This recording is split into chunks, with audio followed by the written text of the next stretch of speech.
আমি নিজে কোনো দখল করি না, কোনো কিছু খাই না, কোনো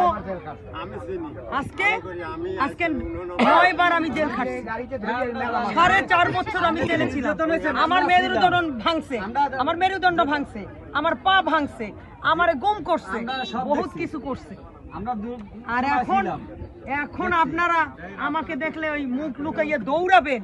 আমি কি কিচ্ছু দেখি না? আপনাদের সবই দেখি, সবই কিন্তু আমার চোখে পড়ে। আমাকে দেশে বিএনপির ভারপ্রাপ্ত চেয়ারম্যান, আমাদের সাংগঠনিক অভিভাবক জনাব তারেক রহমান, আপনি আমাকে অবমূল্যায়ন করতে পারেন। আপনি বলেন আমি কি অন্যায় করছি, আমি কি অপরাধ করছি? আমি কি বাস স্ট্যান্ড দখল করে খাইছি? বলেন, আমি কি বাস স্ট্যান্ড দখল করছি? আমি কোন জায়গায় চাঁদাবাজি করছি? কোন জায়গায় আমি কারো কাছ থেকে টাকা নিছি? মামলা বাণিজ্য করছি? চাইলে আপনি কেন আমাকে দেখে মুখ লুকাইয়ে চলে যাবেন? বলেন। আমি তো আপনাদের দলের কাজ করি। এই তো দলের কাজ করি, ন্যায়ের পথে আছি, সব সময় সৎ পথে চলছি। আমার অত টাকা পয়সা নেই, আর আমি কোটি কোটি টাকাও ইনকাম করি। বাকি লোকজন তো খেপে দলের প্রতি ঘৃণা। এইগুলা আপনাদের সাধারণ মানুষের, সাধারণ যারা তৃণমূলের নেতৃবৃন্দ আছেন তাদেরকে বুঝতে হবে কোনটা সঠিক। বিএনপির কর্মী আছে, বুঝছেন আপা, আমাকে নামে কোনো ব্যাক রেকর্ড নাই। এই যে পুরানা লোক, পুরানা অথচ মূল্যায়নই পাই না। ওই বিএনপির পুরানা লোক, কোনো মূল্যায়নই নাই আমাকে।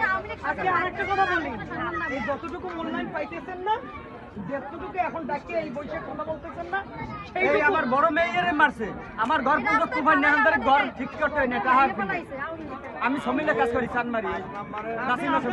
বলবেন কি আমার বাসায় যায়, আমার এই মেয়ের গায়ে হাত দিয়েছে, আমার বাসা আমারে ভাঙছে, 5 বার ভাঙছে, এখনো যেরকম এরকম ভাঙা ঘরেই আছে। ওই এই 5 তারিখের পর ওই 5-এরও গাড়ি নিয়ে ঘুরতেছি না।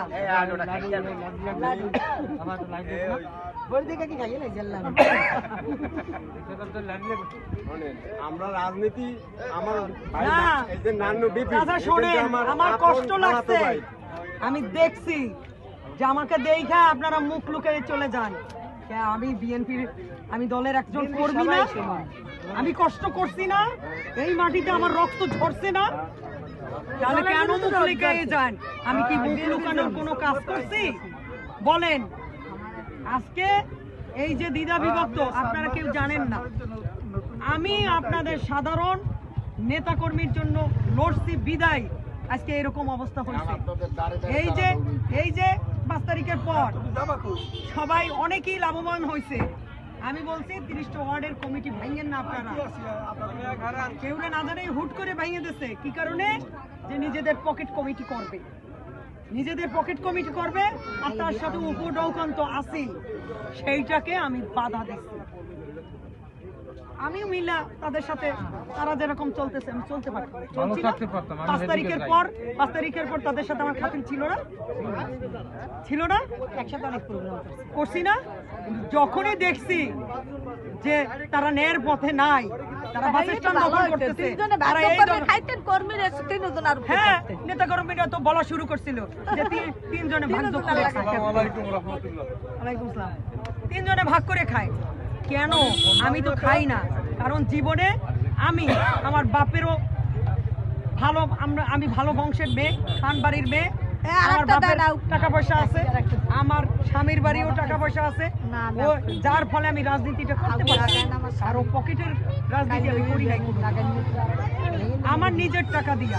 এই যে আন্দোলন সংগ্রাম, এই যে আমি এই কোটা আন্দোলনে সদস্য সচিব ছিলাম, আমি ভারপ্রাপ্ত সদস্য সচিব ছিলাম, আমি এই চালাইছি না, আমার নিজের টাকা দিয়ে চালাইছি।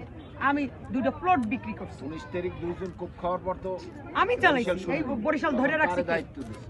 আমি তার নেতৃত্বে আমরা সবাই আমরা সমাজ যে প্রোগ্রাম ছিল আমরা সেগুলো আমারও সবাই আপনাকেও অনেক লোক ছিল। আমরা ওই দিনের স্কুলে যাইয়া পলাই গেছি, এখানে ভয়াবহ ছিল এখানের মানুষের, তারা খোঁজ নিয়ে দেখবেন যে কত ভয় তারা ছিল। তারপরও আমি বলি আপনাদের সবার যে চাওয়া পাওয়াটা, সবার যাতে স্বার্থটা একসাথে হয়, সেই জন্য আমি আমার যুদ্ধটা, আমি তো কারো হিংসা বিদ্বেষ আমার মধ্যে নাই। আমি যে গরিব সেও আমার কাছে যেরকম মূল্যায়ন পায়, যে বড়লোক সেও আমার কাছে একই মূল্যায়ন পায়, একই চোখে আমি দেখি।